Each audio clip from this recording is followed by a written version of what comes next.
Abra sua Bíblia então, vamos lá para João capítulo 15. Texto dessa noite, Evangelho de João capítulo 15. Não tem. João 15, 1 e 2. Vamos ler esses dois versos só.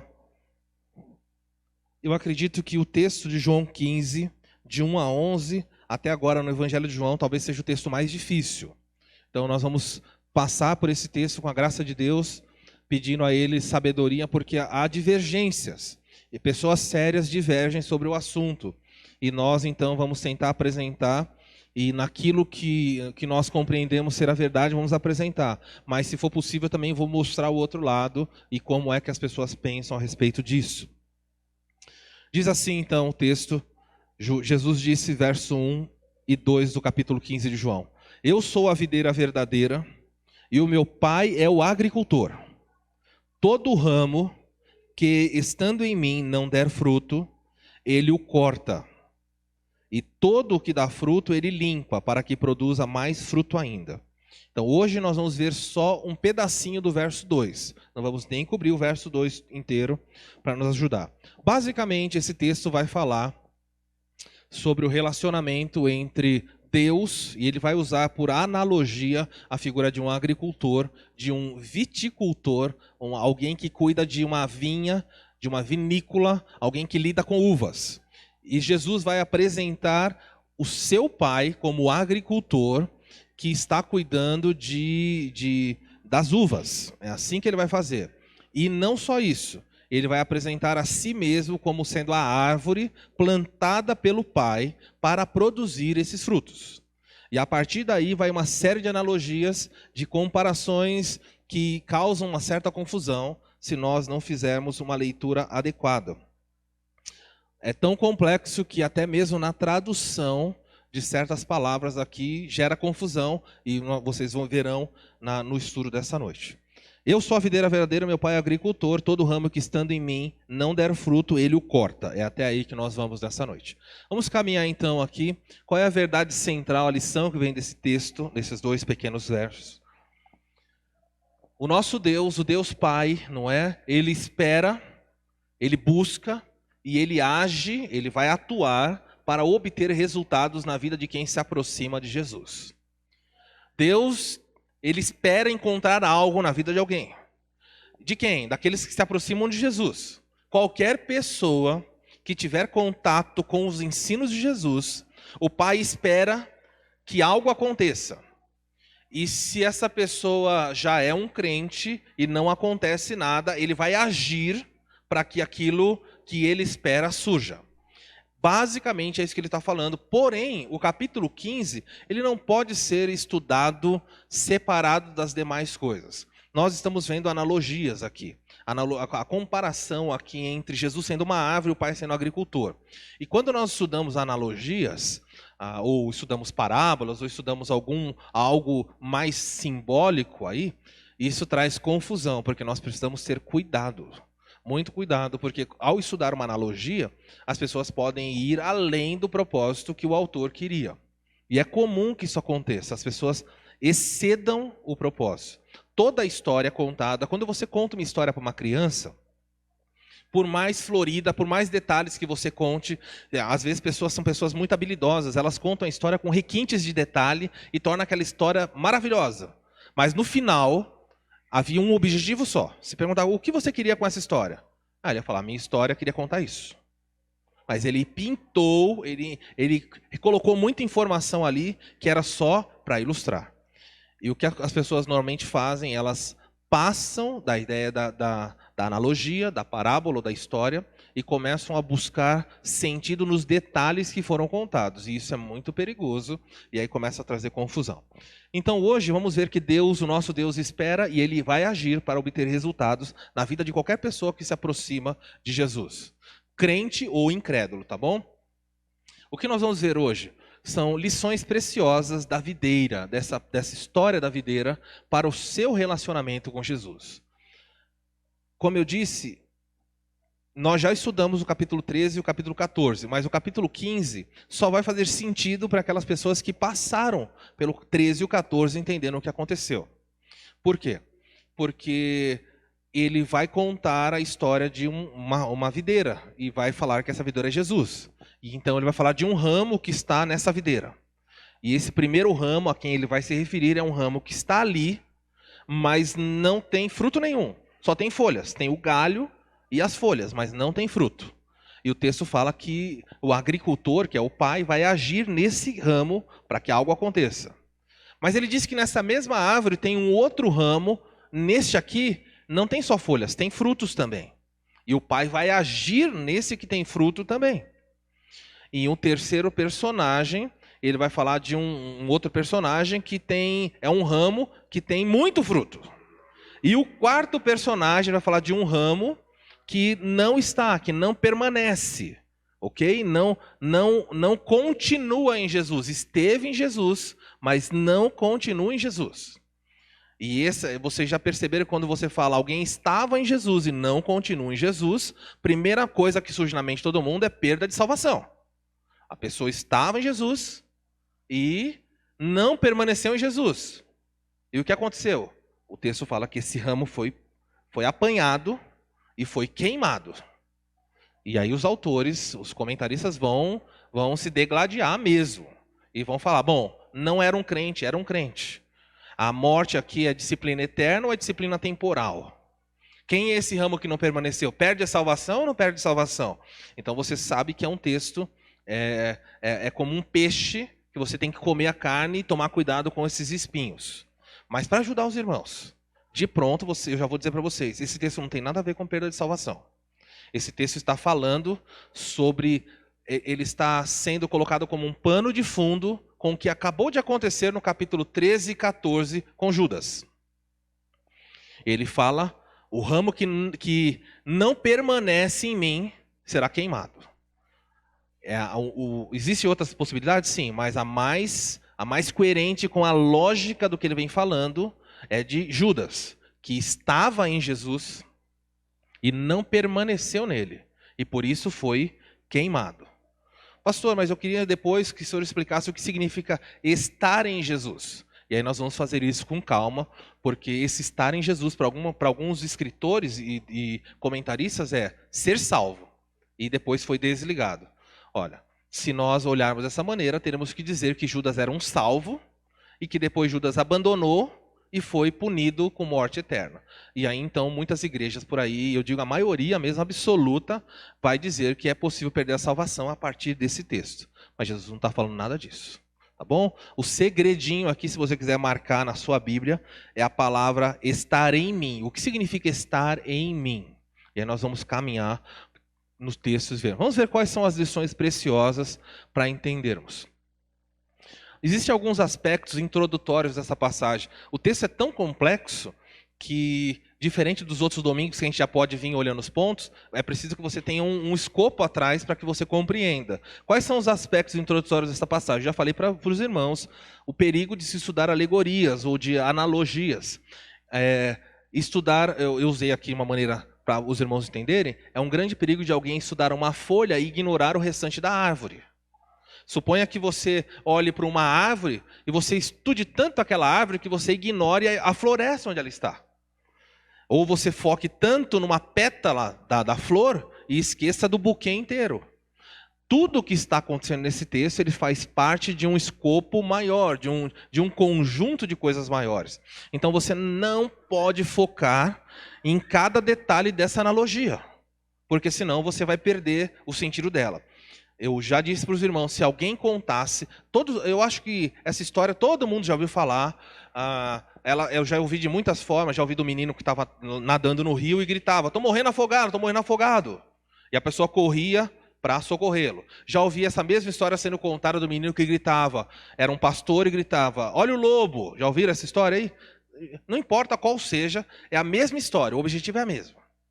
Então havia um jovem pastor, ele cuidava de um pequeno rebanho, era um menino, e ele ficava entediado de cuidar daquelas ovelhas, e ele ficava, o dia pegava pedra, ficava jogando pedra para lá e para cá, e tirava a camisa, gostava de usar uma camisa azul, e punha essa camisa na cabeça, e ficava brincando com as ovelhas, para tentar atrair as ovelhas. E de vez uma hora ele pensou, nossa, isso aqui é tão chato, eu já sei, vou animar Onde eu estou aqui? Começou a gritar, olha o lobo, olha o lobo. E um monte de gente veio. Quando chegou lá, era mentira. E ele deu muita risada, falou, nossa, que divertido isso. Fiz um monte de gente correr, aquele homem caiu. E aí, a segunda vez ele grita, é o lobo, todo mundo vem. Até que na terceira vez ele grita e ninguém vem. Só que nessa terceira vez, realmente era o lobo de verdade. E o lobo devora as ovelhas. Moral da história. Qual o objetivo de quem contou essa história? Não jogue pedras enquanto você cuida da ovelha. É isso? Podemos fazer essa aplicação? Não tire a camisa e ponha na cabeça enquanto você cuida das ovelhas. Não use camiseta azul ao mentir. Pode fazer isso? Tem gente que faz isso com o texto. Qual o objetivo da história? Vamos lá, qual o objetivo dessa história? Não? Como? É mais do que isso, Tá certo, Jonas. Não dê alarme falso, ainda dá para funilar mais. Fica bem simples para uma criança. Qual o objetivo? Não minta. Não importa se é um alarme, não conte mentira. Pronto, pegou a história. Agora eu posso enriquecer essa história. Ok? Havia uma ovelha pequenininha, ela mancava, não sei o quê. Aí, gente, a criança fica doida para ouvir a história. Jesus está contando uma história. O objetivo dele é um. E ele enriquece isso. Se você focar nos detalhes, você perde o sentido da parábola, da analogia, e vai criar um monte de coisa aí tola, tá bom? Segundo lugar, você tem que respeitar o contexto. Como eu disse, o capítulo 15 vem depois do 14 do 13. E isso vai fazer sentido quando eu explicar o texto. Segundo perigo, não pode desrespeitar a audiência inicial. Quem ouviu essa história, quem foram as pessoas que ouviram? É bem simples. Olha o versículo 30 do capítulo 14. Jesus está sentado com eles numa casa, num cenáculo na parte superior da casa, e ele diz, já não falarei muito convosco. Eu não vou poder falar muito, por quê? Porque o príncipe deste mundo está chegando e ele não tem poder nenhum sobre mim. Versículo 31. Contudo, eu procedo assim, eu estou agindo dessa forma, para que o mundo saiba que eu amo meu Pai, e eu faço como o Pai me ordenou. E aí você tem o finalzinho do verso dizendo assim, levantai-vos e vamos daqui. Quem é que está com Jesus? Somente os seus discípulos. Então a audiência aqui, a audiência não é um discurso público, é um discurso seleto para 11 pessoas. Se ele falou, levante e vamos daqui, nós sabemos que o versículo 15, do capítulo 15 em diante, essa conversa muito provavelmente não aconteceu mais no cenáculo, sentado em volta da mesa. Essa conversa aconteceu em outro local. Mas Jesus está se encaminhando para o lugar que ele vai morrer. Então, muito provável que essa conversa aconteceu no trajeto para o lugar chamado Getsemane. Agora vocês devem começar a entender. Durante a trajetória, Jesus vai falando para eles, eu sou a videira verdadeira. A audiência inicial percebeu que Jesus queria ensinar uma coisa que para nós brasileiros não faz sentido, mas para eles sim. Então, cuidado com a audiência inicial. Outra, cuidado com usar conceitos de outro autor bíblico para cá. Eu usei a expressão estar em mim. Bom, a Bíblia, o apóstolo Paulo usa a expressão estar em Cristo, com um sentido. Quando o apóstolo Paulo usa estar em Cristo, ele está falando do salvo, da posição do salvo, sendo enxertado, colocado em Cristo. Ok? Ele está falando de alguém que foi salvo pela fé. O apóstolo João usa a mesma expressão, estar em Cristo ou estar em mim. E as pessoas às vezes pegam a ideia de Paulo e aplicam em João, e não pode fazer isso. Como é que eu faço para entender o que João falou? Eu tenho que olhar no próprio João para entender e fazer sentido. Então, cuidado. Por que isso é perigoso? Lutero, por exemplo, não concordava, ficou muito bravo com a carta de Tiago. Se você ler na sua Bíblia, tem um livro chamado Tiago, no Novo Testamento. E o Tiago que escreveu essa carta foi o irmão de Jesus. E Lutero chamava a epístola de Tiago de epístola de palha. Falou, isso aqui é palha, não serve para nada. Falou, Lutero falou isso? Falou. Depois ele aceitou. Mas no começo ele ficava muito bravo com Tiago. Por quê? Porque ele lia Tiago, pegava o conceito de Tiago, conceito que era de Tiago, e olhava para outro autor e achava que era a mesma coisa. Olha o que Tiago diz. Não precisa abrir. Tiago falou assim. O apóstolo Paulo diz, o justo viverá pelo quê? Pela fé. Então Paulo diz, o que justifica o justo, o que salva o justo, o que traz vida para o justo é a fé. Aí Tiago escreve o seguinte: a fé sem obras é morta. Então Lutero olhou e falou assim: como assim? Tiago está ensinando que eu tenho que fazer obras? Paulo falou que o justo vive pela fé e Tiago falou que eu preciso de obras. Então ele começou a olhar contradição nisso. Porque fé em Tiago é uma coisa, fé em Paulo é outra coisa.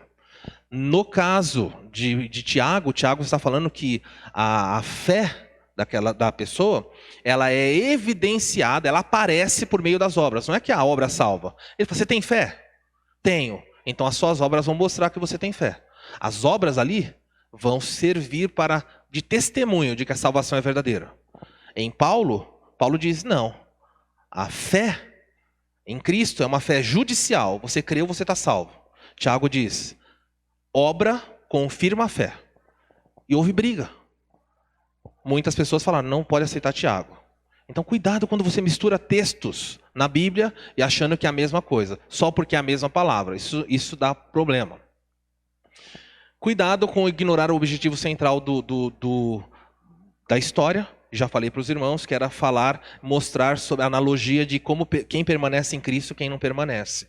Quem permanece, tem gente que permanece nele e não dá fruto, tem gente que permanece e dá fruto. E tem gente que não permanece, ele quer mostrar essas pessoas para nós. O ensino da parábola é esse aqui, é bem simples.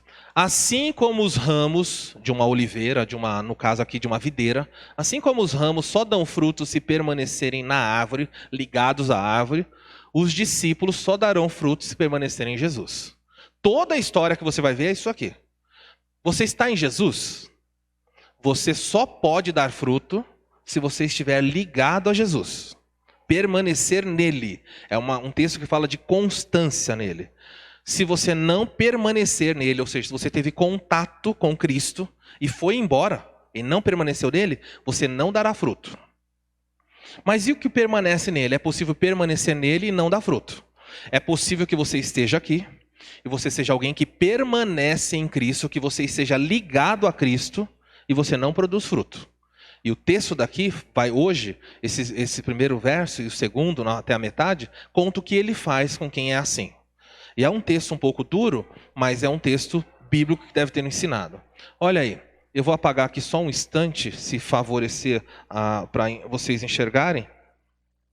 Isso aqui é um mapa do que seria Jerusalém. Isso, acho que é... Obrigado, irmão, nisso.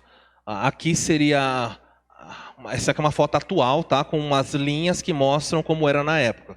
Então, a linha verde aqui mostra nos dias de Davi, onde estava a muralha. Depois, a linha vermelha mostra onde a muralha estava, os muros, né, de Jerusalém estavam no tempo de Salomão. A linha azul, na época dos Macabeus, um pouco antes do 1º século. E assim vai. E essas estrelas mostram lugares estratégicos de Jerusalém. O texto de onde Jesus falou: levante-se, vamos daqui, Jesus estava aqui, ó. O cenáculo era aqui, ó. Provável lugar. Olha onde está o templo de Jerusalém. Aqui na frente, Monte das Oliveiras. Aqui você tem o Vale de Sidrom. Aqui você tem um cemitério, onde as pessoas gostam de enterrar ali, porque como a Bíblia fala que Jesus voltará no Monte das Oliveiras, eles acreditam que esses são os primeiros a ressuscitarem. Então tá aí, um mapa da região para você entender. Então o que acontece? Jesus sai daqui e diz: levante-se, vamos daqui. E vai andar com esse grupo em direção ao Getsemane, que essa estrelinha azul é o lugar onde ele vai ser preso. Judas saiu daqui, foi fazer contato com os líderes do Sinédrio, e os líderes e soldados saíram daqui e foram prender Jesus. Era muito perto para prender Jesus. Ok? Então você precisa situar isso. E enquanto Jesus saiu daqui e caminhou com os discípulos, naquela noite, ele passou por uma série de lugares. E nesses lugares existiam videiras. As videiras eram algo muito comum. Ver videira em Israel era tão comum como você vê mato numa região de roça. As pessoas plantavam. Então tinha muita videira. Então Jesus está passando por eles por algum lugar e simplesmente fala assim, provavelmente diante de lugares, porque nesse vale aqui de Sidrom era um lugar onde também tinha videiras. Ele diz: eu sou a videira verdadeira. Os discípulos olharam para aquilo e algo ressaltou na mente deles imediatamente. Como assim, Jesus? Jesus falou: eu sou a videira verdadeira. Prestem atenção. E para mim e para você não tem muito sentido, mas você vai entender. Tudo bem? Então no trajeto Jesus vai falar sobre ele ser videira, porque os discípulos se depararam com videiras. E ele vai usar isso para ensinar o último ensinamento dele. Durante o seu ministério, o Senhor Jesus, durante 7 vezes, eu vou acender, obrigado irmão Nilson, pode acender agora. Durante 7 vezes, nesse livro de João, Jesus usou a expressão eu sou. Ele já disse, eu sou o pão da vida, multiplicou pães. Eu sou a luz do mundo, curou o cego. Toda vez que ele falava eu sou, ele vinha e trabalhava de modo a confirmar aquilo. Eu sou a porta, eu sou o bom pastor, eu sou a ressurreição e a vida, levanta Lázaro. Eu sou o caminho, a verdade e a vida. Então 6 vezes Jesus falou, eu sou, eu sou, eu sou, usando as expressões que se referiam a Deus no Antigo Testamento, o Pai. E agora, de repente, ele fala o último eu sou, daqui para frente ele não vai falar mais. E o último é, eu sou a videira verdadeira. Os judeus, quando ouviram isso, eles sabiam que no conceito dos hebreus, a videira era Israel. Sempre é assim. Você vai encontrar muitos textos, e nós poderemos passar vários domingos olhando textos onde o povo de Israel é apresentado como uma videira, especificamente como uma videira. Por exemplo, eu marquei aqui o lugar onde eles estão, provavelmente do discurso de Jesus final, o que os discípulos entenderam. Então aí vem alguns textos. Eu vou projetar aqui, se você quiser seguir na sua Bíblia, faça isso. Tem pessoas que nos assistem que preferem a projeção. O Salmo 80, versículo 8, olha o que é dito a respeito de Israel. Senhor, tu nos trouxestes do Egito como uma videira. Expulsaste as nações e nos plantastes no solo. Os judeus sabiam. Nós, Israel, somos a videira de Deus. Deus tirou do Egito essa videira, trouxe debaixo do seu braço durante 40 anos, escolheu um lugar muito bonito para plantar, expulsou 7 nações dali e plantou Israel ali. E quando ele plantou aquela videira, quem planta uma videira, espera o que da videira? Frutos. Vocês sabiam que a videira tem pouquíssima utilidade? A madeira da videira não serve para nada. Não dá para fazer móveis, até para queimar é ruim. As folhas de uma videira também não têm muita utilidade. É interessante ele escolher essa figura. O único ou o maior benefício de uma videira são os frutos. De modo que se alguém planta uma videira, ela não dá fruto, ele vai cortar aquela videira porque não tem utilidade nenhuma. Nem para a sombra ela trabalha direito. Aliás, no contexto da própria videira, as próprias folhas prejudicam o crescimento da videira. Era necessário arrancar algumas folhas para que o sol atravessasse, atingisse o caule ou atingisse outros ramos, porque muita folhagem fazia com que a própria videira morresse, ela mofasse, ela não tivesse ventilação. Outro texto aí, Salmo 80, 14. Ó Deus dos exércitos, suplicamos que voltes, eles estão pedindo socorro. Olha dos céus e vê a nossa aflição, cuida desta videira. Os judeus sabiam, nós somos a videira. E Jesus vai surpreender os discípulos falando assim, não, vocês não são a videira sou eu. E isso na mente do judeu foi loucura total. Ele poderia ser apedrejado, pelo que ele disse aqui, diante de inimigos. Os discípulos olharam, você é a videira? Como assim? Os textos bíblicos toda hora dizem que Israel é a videira, e ele fala, eu sou a videira verdadeira. Então ele classifica. Não, realmente, vocês são chamados de videira, mas eu sou a verdadeira. Outro texto aí, eu vou ler para vocês Isaías 5, 1 a 4. Agora cantarei, olha o que Deus fala, o profeta Isaías escreve, eu cantarei ao meu amado uma canção, isso aqui é uma ironia que foi escrito, sobre o seu vinhedo. Eu vou contar uma história, eu vou cantar uma música sobre a minha plantação de uvas, Deus fala. O meu amado tinha um vinhedo numa colina muito fértil, ou seja, o meu amado colocou uma videira num lugar onde era muito fértil, a videira deveria florescer. Mas o que aconteceu? Ele arou a terra, tirou as pedras, está falando sobre as nações que foram expulsas para colocar Israel, e plantou as melhores videiras. Por que ele fala das melhores videiras? Porque a videira ruim morreu no deserto. A videira fiel ele trouxe e colocou na terra. E ele diz, no meu vinhedo construiu uma torre de vigia, e junto às rochas fez um tanque de prensar. Então esperou pela colheita de uvas doces. Mas o vinhedo só produziu uvas. Deus falou, eu plantei, cuidei, fiz tudo. E quando eu me aproximei de Israel para coletar o fruto, só vinha coisa ruim desse povo. E o que acontece? Agora, habitantes de Jerusalém e Judá, julguem entre mim e o meu vinhedo, Deus fala.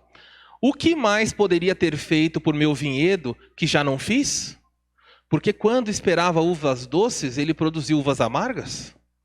Sabe do que Deus está falando? Eu coloquei uma videira. Eu esperava coisas deliciosas dessa videira. Mas Israel só produziu coisa ruim. Então Jesus fala assim: vocês não são mais necessários. Eu sou a videira verdadeira. O meu pai é o agricultor. E eu vou produzir os frutos.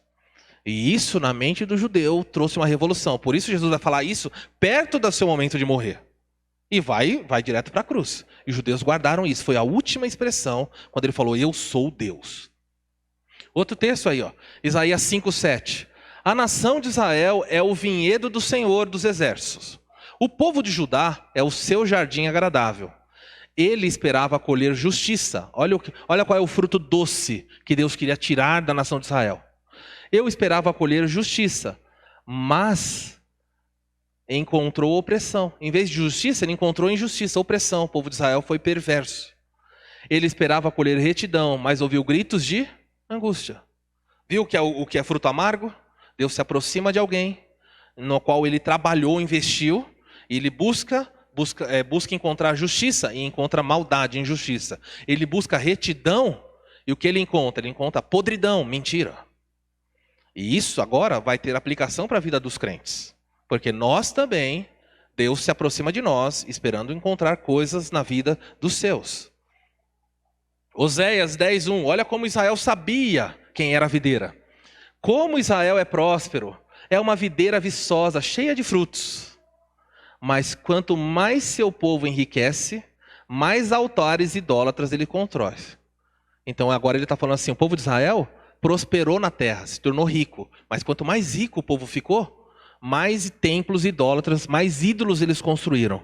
Continua. Quanto mais fartas as suas colheitas, quanto mais eles colheram, mais belas as colunas sagradas. Ou seja, quanto mais dinheiro eu tenho, mais bonito fica o templo para Baal. Mais bonito fica o templo para Astarote.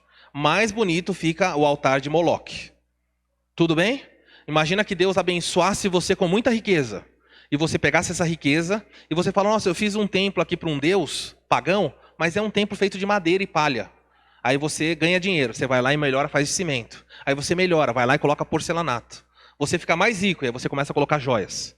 É isso que ele está falando, Israel, quanto mais rico vocês ficam, mais idólatras vocês se tornam. E Deus está muito irritado com essa nação. Entenda onde... Tudo isso estou mostrando para vocês entenderem o escopo do capítulo 15 e como isso chocava os judeus. Eu sou a videira e vocês não.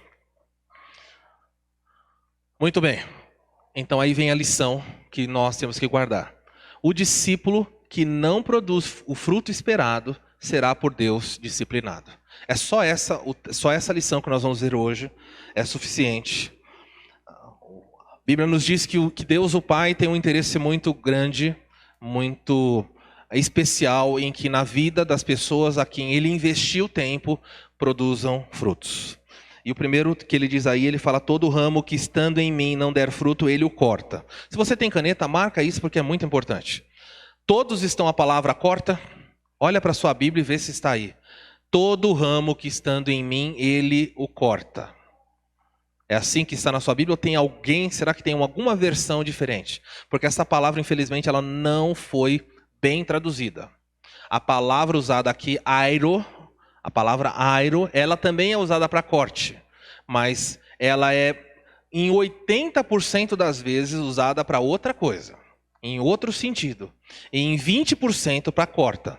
Então, algumas versões traduziram com a palavra corta e traz confusão. Alguém tem outra palavra para corta? Senão eu lido com o texto. Como? Tira. Tira também é corta. O ramo que não deu fruto, ele tira. Ele remove. Mas a palavra, que a melhor palavra seria a palavra levanta. Ele ergue. Essa é a palavra. Airo, a palavra grega, deveria seria melhor traduzida se falando assim. Todo ramo, isso que eu vou explicar aqui, é mais coerente até com a agricultura, com o processo de plantar uma plantação de uvas. Alguém plantou a uva, colocou lá, ela cresceu. Ela começa então a florescer. É natural que quando ela cresça, o próprio peso do braço ou das folhas faça com que esse braço abaixe e vá em direção ao chão, de maneira que o ramo não consegue produzir adequadamente o resultado esperado. Quem já viu uma plantação de uva deve ver que às vezes tem arames no alto em que os ramos são presos. E você vê eles todos pendurados, as uvas todas penduradas. Isso você vê hoje na nossa cultura. Muitas vezes as vinícolas colocam as uvas a quase 2 metros de altura, mas em Israel não era assim. O pé de uva em Israel, ele ficava a 60 centímetros do chão. Ele era baixo. E o que acontecia, à medida que ele crescia, ele começava pela força da gravidade, o que é normal, ele abaixa. E as folhas começavam a ficar perto do chão. E vinha a chuva. E a chuva jogava lama nas folhas. E aquelas folhas, então, agora ficavam pesadas e sujas. E de modo que o ar não conseguia entrar pela vinícola. E o que acontecia? Os frutos não apareciam. A árvore começava a mofar por causa de toda a sujeira que estava ali. O trabalho, quando isso acontecia, era tremendo. Sabe o que se fazia? E até hoje isso acontece em muitos lugares aí, os viticultores fazem. Alguém tinha que vir com um pequeno pote de barro, com um pano, e ele vinha limpando as folhas do barro. Pode imaginar o trabalho que dá isso? Ele precisava lavar. Hoje nós temos recursos para isso. Mas naquela época não tinha mangueira. Então a pessoa começava a lavar, mas ela primeiro lavava as folhas e depois ela amarrava com galhos a folha para ela ficar no alto, de maneira que o ar pudesse passar por baixo de toda aquela plantação de uva, e algumas folhas ele podava para que o sol pudesse entrar e todo o processo daquela videira desse certo. Então veja, Jesus vai usar essa analogia dizendo assim: eu sou a videira verdadeira e vocês são os ramos. Tudo bem? Todo ramo que está em mim, que está ligado a mim e não produz nenhum fruto, o meu pai corta e joga fora? Não faz sentido. A ideia aqui é que meu pai o levanta, o meu pai o limpa. Mas essa limpeza e esse levantar são aspectos disciplinares. O que o texto está falando para nós é que quando você está em Cristo, quando você tem acesso ao conhecimento que Cristo dá, pode ser vindo à igreja, lendo a Bíblia, e esse conhecimento vai trabalhando na sua vida e você está ligado a ele, e você não produz fruto, o que é comum. Muitos crentes estão anos na igreja, mas não produzem frutos. Eles não servem, eles não têm utilidade.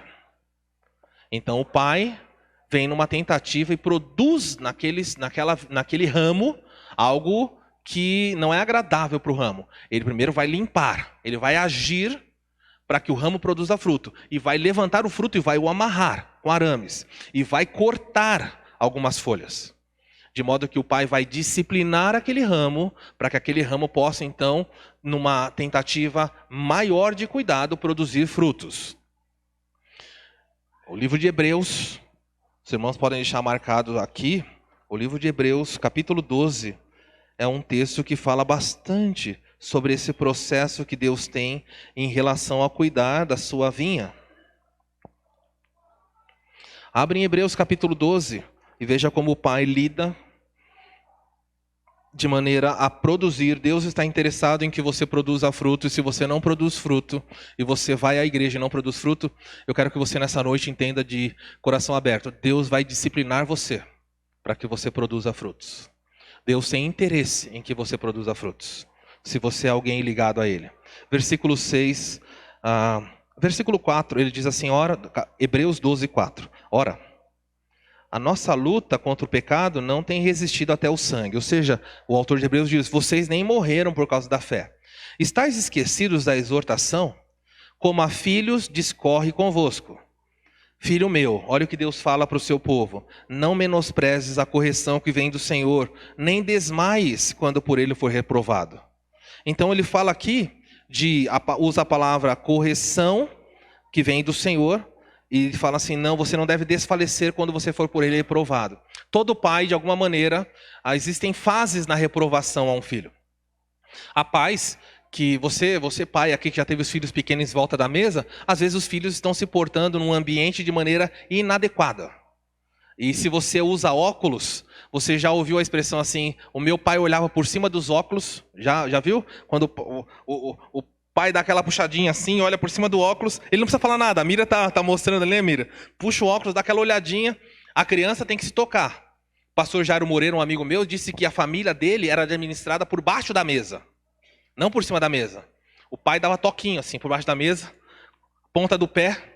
A criança estava pulando muito, ele cutucava, pisava no pé de um, pisava no pé do outro, para tentar administrar. Agora, esses são toques sutis. Às vezes alguém faz... chama a atenção do filho. Isso são maneiras brandas. De você dar um toque. Fala, olha, não está legal. Você chama a atenção.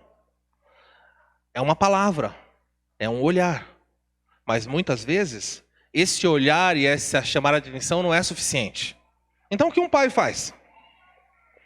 O pai pede licença, se tiver com visitas, ou se depende da situação, e leva o seu filho para um ambiente onde às vezes a disciplina física ainda não aconteceu, onde a conversa é um pouco mais severa. E o pai fala, se isso continuar, você vai ter consequência. Então agora você passou de uma exortação para uma reprovação. Entende a diferença? Quando alguém exorta, fala, olha, para. Às vezes, crianças estão no carro fazendo barulho e o pai fala assim, olha, estão gritando muito, abaixa o som. Isso é uma exortação. Uma reprovação é se o pai estaciona o carro, vira e reprova. E dá uma bronca bem dada naquela situação. Isso é uma reprovação. E Deus faz isso com a gente. Ele quer limpar a sua vida, Ele quer que você produza frutos. E quando você não faz isso, Ele se aproxima de você interessado na sua vida. E faz uma exortação. E se você não ouve aquela exortação, e você não muda e continua não dando frutos, estando ligado a Cristo, está com os ramos lá no chão, Ele se aproxima de você e faz uma reprovação.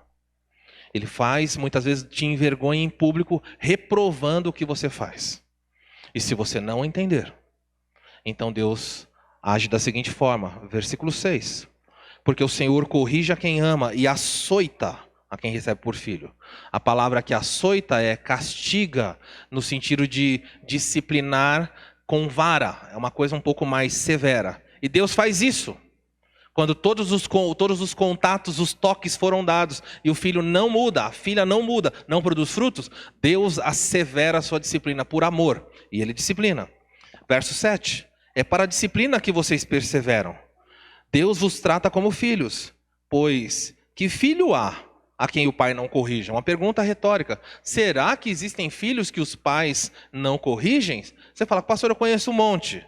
Mas a Bíblia está reprovando isso, dizendo que o amor é visto na disciplina. E ele continua. Verso 8. Mas se vocês estão sem correção, da qual todos têm se tornado participante, logo vocês são bastardos e não são filhos. Se você vive com as folhas na lama, não produz fruto e Deus não te corrige, é simples. Você não é filho. Deus não trata você como filho, porque onde já se ouviu falar de um filho a quem o pai nunca corrige? E muitas vezes nós passamos por situações e reclamamos disso. Versículo 10 diz assim, os nossos pais nos corrigiram por pouco tempo, os pais físicos, segundo o que melhor lhes parecia. Todo mundo aqui que já foi pai sabe que corrigiu os filhos. Em algum momento você errou. Você se excedeu, você corrigiu, não merecia, não era daquele jeito. Deus, porém, nos disciplina para o nosso aproveitamento, a fim de sermos participantes da sua santidade. Mas, versículo 11, toda disciplina com efeito, no momento não parece ser motivo de alegria. Eu nunca vi um filho falar, nossa, que gostoso, me corrige de novo, pai. Isso não acontece, é loucura. Já viram aquele comercial que a criança está no mercado e começa a falar, mãe, leva brócolis. Todo mundo no mercado olha e ela fala assim, leva chicória, posso levar chicória? Você fala, não é natural, ok? Ah, pode gostar dessas coisas, sem problema nenhum. Mas, dificilmente, um filho foi repreendido, foi corrigido, levou uma varada, levou uma palmada no bumbum e falou: nossa, pai, que gostoso, como o senhor me ama, corrige de novo. Pai, usa o outro lado. Já viu? Se um filho falar isso, o que você pensa? O pai ia falar: esse filho está sendo irônico. Pelo contrário, quando um filho é corrigido, e perceba que Deus, na sua enorme bondade, nos proveu anatomicamente com uma região preparada para isso. Já viu? O seu corpo, ele tem uma anatomia preparada com um lugar um pouquinho mais rechonchudo para receber o impacto sem lesionar. Uma grande quantidade de gordura e músculo. De modo que se você escorrega e cai de traseiro ou bumbum, sei lá o nome, no chão, você fala: nossa, que bom que não quebrou. Né? Não tem muito o que quebrar, tem um osso ali, mas você tem uma proteção maior. Ok? E esse lugar é o lugar anatomicamente preparado para a correção. Deus não é aquela pessoa que dá tapa no rosto. Deus não é aquela pessoa que queima. Esses excessos que as pessoas fazem são maluquices. Mas Deus sabe disciplinar e Ele disciplina. Muitos anos atrás, o professor Carlos Oswaldo contou uma história. Ele gostava muito de jogar futebol e lá ele estava no seminário Palavra da Vida. Existia um grupo, um time de futebol na época lá era muito forte, muito aguerrido. E era um time muito bom. E um grupo de alunos desafiou um outro grupo a jogar com eles. E esse segundo grupo tinha um time do seminário. E esse segundo time chamava Ala Negra. E a Ala Negra era um time formado, você já sabe, só por pessoas de pele mais escura. E eles fizeram lá um jogo, e muitas pessoas, na época a instância ali tinha hóspedes, vieram para assistir o jogo. E eles começaram a jogar na quadra, e o jogo foi muito acalorado. 1-1, 2-1, 2-2, e foi muito disputado. Mas houve um momento em que aqueles que jogam bola sabem o que é isso, a bola sobrou e duas pessoas vieram correndo em direção opostas, em direção à bola. E eles chegaram para chutar a bola no mesmo tempo, com a mesma vontade. E quando isso acontece, quando duas pessoas chegam para dividir a bola, juntos, com força, com garra, o que vai acontecer? Vai sobrar ruim para alguém, certo? Alguém vai se dar mal. E acontece que o professor Carlos se deu bem na divisão de bola, e o outro se deu mal e caiu no chão. E aí quando caiu, é aquela chororô, não é? Quando acontece, a polícia, socorro, chama a maca, aquela gritaria, às vezes nem precisa tudo aquilo, mas é. E o professor Carlos disse que haveria muitas formas de ele disse algumas coisas para aquele rapaz, que era um aluno do seminário ali, e ele falou: haviam muitas maneiras cristãs de eu dizer aquilo, mas eu não escolhi nenhuma maneira cristã. E eu disse algo mais ou menos assim, o professor Carlos Oswaldo falou: futebol é um jogo para homem. Olha, o pessoal que não entende futebol, você não sabe o que quer dizer para alguém isso quando a pessoa está ali no calor do negócio. Você fala assim: seja homem. Acabou. E isso, a quadra cheia, e falou um monte para aquele rapaz. E o jogo continuou e foi. E para registro aí, né, ele diz, é feito de história, o jogo terminou empatado. O time de seminário não ganhou, o time de Ala Negra também não ganhou. E todo mundo foi embora, haviam quase 150 pessoas sentadas em volta para assistir o jogo. E nesse momento o Carlos já era professor no Palavra da Vida, e era uma sexta-feira, 3 horas depois ia ter um culto na capela, e ele falou que foram as 3 piores horas que ele passou naquele seminário. Ele voltou para casa arrasado, derrotado, porque na cabeça dele ele falou assim: olha o que eu fiz. Olha a vergonha, olha o que eu falei para o meu irmão e olha o exemplo que eu dei. E ele ficou muito frustrado, muito triste. E ele não via a hora de chegar o tempo do culto para que ele pedisse perdão para o seu amigo.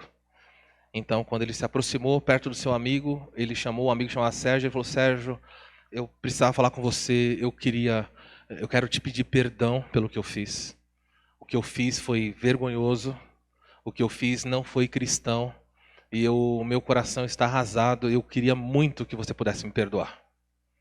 Eu não tenho palavras, eu não posso voltar no tempo, me perdoa pelo que eu fiz. E o Sérgio olhou para ele e falou: tudo bem, eu te perdoo. E o Sérgio foi embora, e o Carlos conta que uma vozinha veio na cabeça dele dizendo assim: o quê? Você acha que é só isso? Você sabe quantas pessoas viram o que você fez? E você agora vai acertar nos bastidores com o Sérgio? Não. O que você falou foi público. Você deve se retratar em público.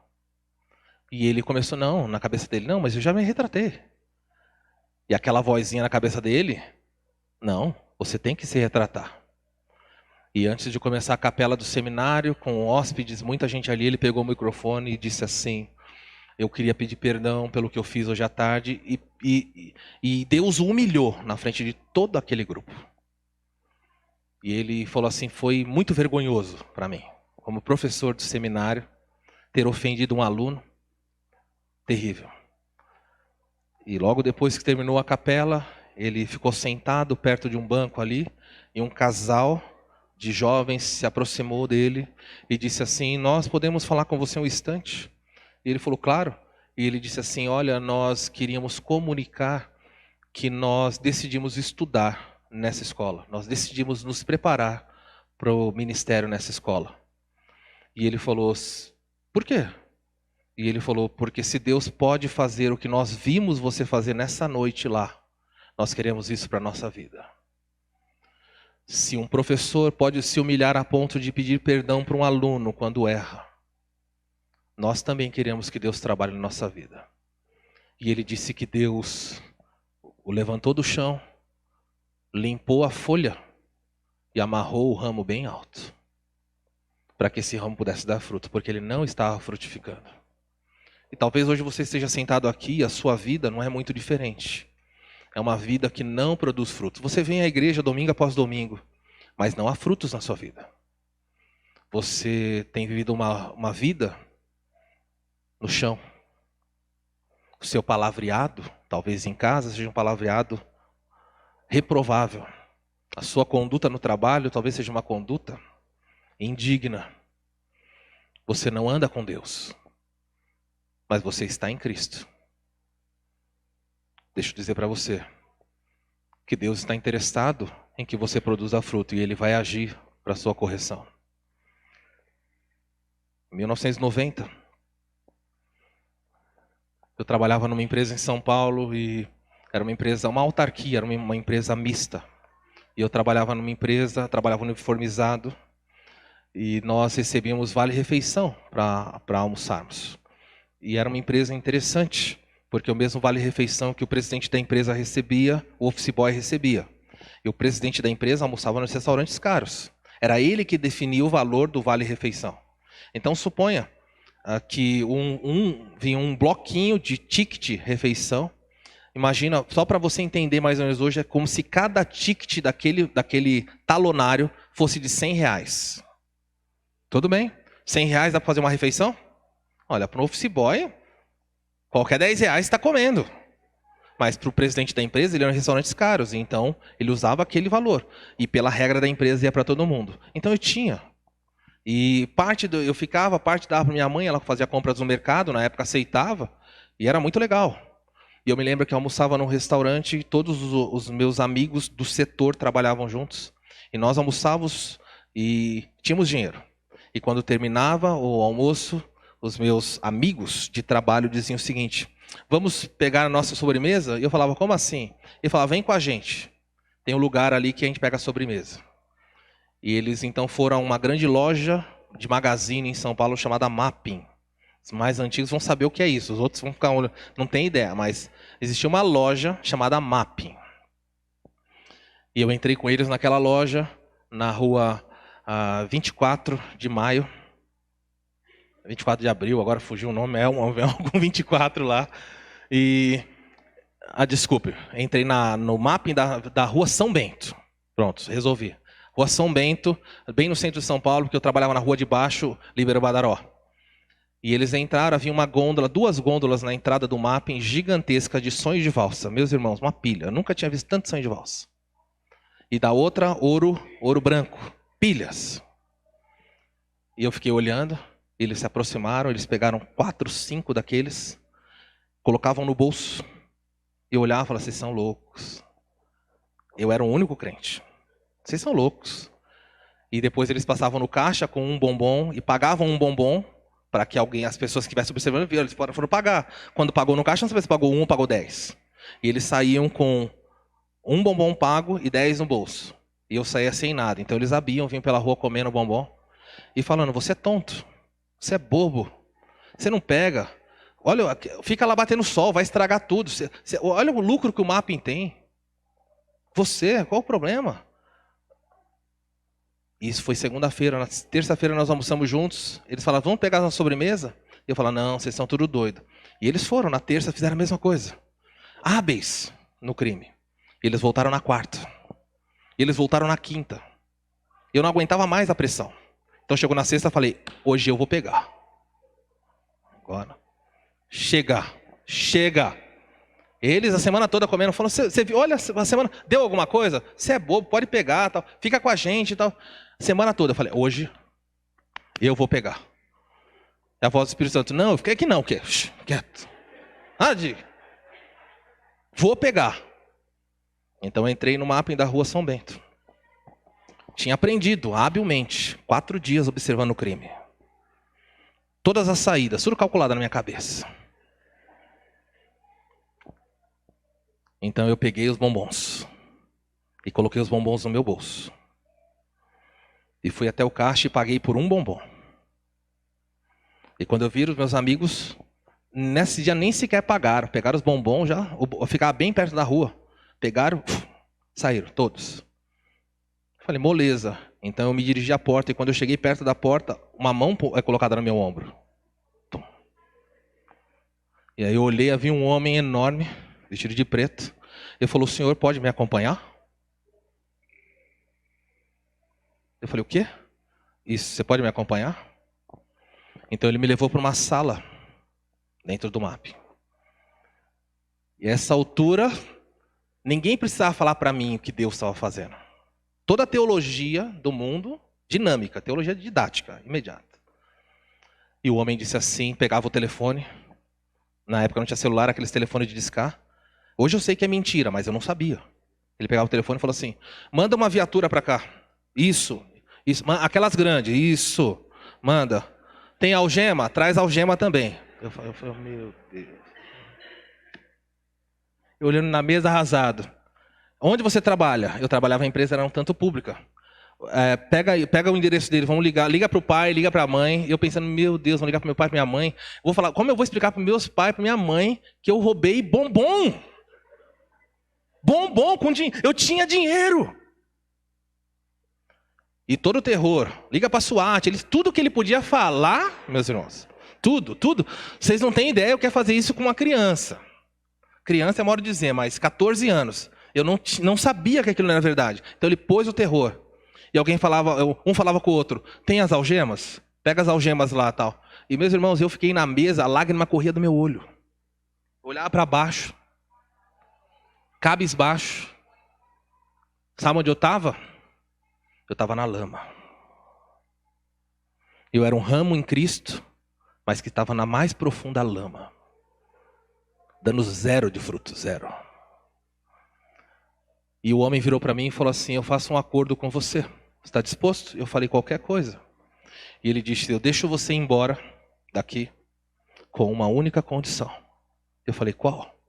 Que você nunca mais retorne a essa loja. E eu falei: está fechado. Você nunca mais vai me ver nessa loja. E, meus irmãos, eu sequer passava pela rua da loja. E eu saí dali, as pernas tremendo, achando: vou perder o emprego, tudo vai... Olha quanta coisa que vai acontecer. Mas por que os meus amigos roubaram 5 dias e nada aconteceu? Mas quando eu roubei, algo aconteceu. Porque a Bíblia diz assim: se vocês estão sem correção, vós não sois filhos, mas sois bastardos. Eles podem roubar à vontade, mas você é meu filho. E você tem que produzir fruto. E quando eu cheguei no setor, os meus amigos estavam comendo bombons. E eles perguntaram o que aconteceu, e eu contei o que aconteceu. Vocês acham que eles eram me consolar? Eles rolavam no chão de rir. Você é muito burro. Você não aprendeu o que a gente fez? Semana que vem a gente volta. Eu olhava. A disciplina de Deus visa que os seus filhos produzam frutos e se levantem da lama. Então, se Deus olhar para a sua vida e verificar que não tem fruto nenhum, Deus vai disciplinar você. E não desfaleça quando isso acontecer. Porque se você está sem correção, se você fala palavrão, se você mente, se você anda na imoralidade, na pornografia, se você é corrupto, desonesto, e Deus não lida com você, pode ser que você não seja um ramo ligado a Ele. Que Deus te ajude. A semana que vem nós vamos ver o que acontece com o ramo que está nele e produz pouco fruto. O que produz nenhum fruto, ele limpa e ele levanta, na esperança de que produza fruto. Mas se não produzir, ele remove. E você não vai servir nem para ser queimado.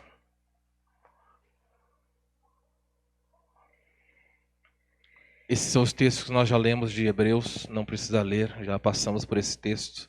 Hebreus 12, 5. Isso é o que Deus espera. Quando Ele levanta do chão, esse é o resultado que Ele busca. Mas enquanto você está no chão, nada acontece. A dor faz o crente fugir do pecado. E é assim, as aplicações do texto são essas. Embora seja algo natural o ramo produzir frutos, não é algo automático. Ah, pastor, eu estou em Cristo, eu vou produzir fruto automaticamente? Não. Se você planta uma árvore, é natural que a árvore produza frutos.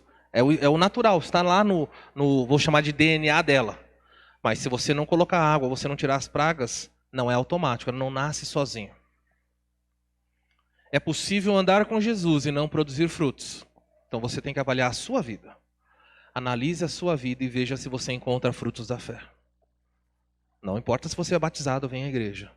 Quais são os frutos? São doces que Jesus tem provado na sua vida? 3. Como Judas, é possível estar em Jesus ou com Jesus e não permanecer nele. Pode passar, há muitas pessoas nessa noite, Brasil afora, que vão à igreja, mas não permanecem nele. Elas caminham 1, 2 anos com Cristo. Judas andou 3. Mas no final, por 30 moedas, ele deixou o Salvador. Você pode andar no cristianismo muito tempo e depois abandonar, não permanecer nele. Uma coisa muito comum de se ver hoje. E por fim, não rejeite a disciplina de Deus. Se necessário, até suplique por ela. Isso é louco eu te pedir? Senhor, me disciplina. Eu não tenho dado nenhum fruto. Eu queria ver fruto, mas não estou vendo. Senhor, me levanta. Senhor, limpa a minha boca, a minha folhagem. Remove tudo aquilo que impede que a luz do sol brilhe e produza o fruto. Isso deve ser um clamor. Você deveria chorar pedindo a Deus: Senhor, dá-me da tua vara. Porque se o Senhor não me corrige, eu não sou filho, eu sou bastardo. Estou entre os seus filhos, mas não sou alvo do seu amor. Clame pela disciplina dele. Só filhos são objetos de tal amor disciplinar. E aí? Deus encontra isso em você? Vamos orar. Tome alguns instantes para você falar com Deus. Quem é você, afinal de contas? Deus, há frutos na sua vida? Talvez você frequente a igreja há muito tempo, mas o seu amor é pelo dinheiro. Talvez você frequente a igreja há muito tempo, mas só há folhas aí. Talvez você venha à igreja há tanto tempo, mas Cristo não encontra nada na sua vida.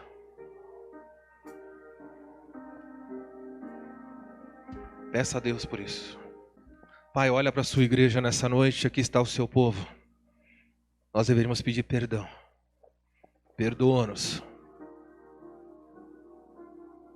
Perdoa-nos se nós não temos vivido para te servir. Se nós estamos vivendo indiferente a tudo. Ó Deus, perdoa-nos. Perdoa-nos se frutos dignos nós não temos produzido. Escuta a nossa oração, ó Deus, por favor. Há tantas coisas na nossa vida para serem mudadas. Muda os nossos alvos, Senhor. Nós fomos entorpecidos por esse mundo. Os nossos valores deixaram de ser os da sua palavra. Nós queremos posses, queremos fama, queremos dinheiro e reconhecimento. Mas o Senhor nos oferece a cruz. Tem misericórdia de nós. Perdoa-nos, Senhor. Porque sem o seu perdão, de que adianta estarmos, mas não produzirmos nada? Ouve essa prece, Deus. Enquanto os meus irmãos oram, eu peço que o Senhor os visite. Nós vamos terminar esse culto com a Santa Ceia. Olha para cada um de nós, somos pecadores e a sua graça nos alcançou. Por favor, Deus, chega de andarmos na lama, chega de andarmos sujos. Trabalhe em nós. Nós oramos em nome de Jesus. Amém.